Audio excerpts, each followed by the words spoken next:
Улсын их хурл төрийн эрх барих дээд байгууллага, хууль тогтоох дээд байгууллагууд үндсэн хууль заасан чиг үүрэгт гарсан хууль тогтоомжийнхоо хэрэгжилтийг хян шалгах, хуулийн хэрэгжилтийг хамгуулах юм үүрэгтэй.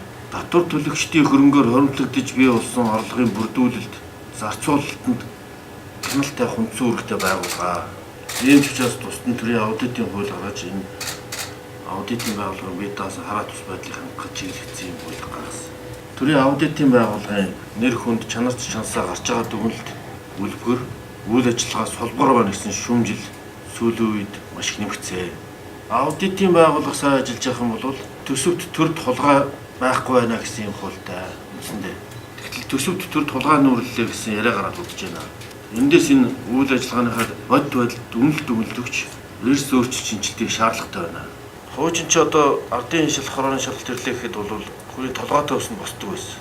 Гарч байгаа үр дүн бодтой хэрэгждэг байсан. Арга хэмжээ тооцогддог байсан. Өнөөдөр та бүхний танилцуулгаас яг ийм тэр 18 тэрбум төгрөгийн зөрчил илрүүлсэн гэсэн болохоос биш үү? Тэрнийг яаж төлөвлөсөн юм, нөхөн барагдуулсан ямар шаардсан гэсэн алга байна.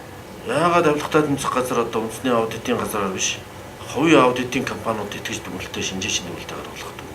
Улсын их хурл удахгүй биш, өнөөдөр төрийн аудитын тухай хуулийн шинжилсэн хариулгын төсөө та нар бэлэн танилцуулж явах хэрэгтэй байгууллага. Тэр энэ ч удахгүй өргөн барина гэж сууж 3 жил өнгөрч байна.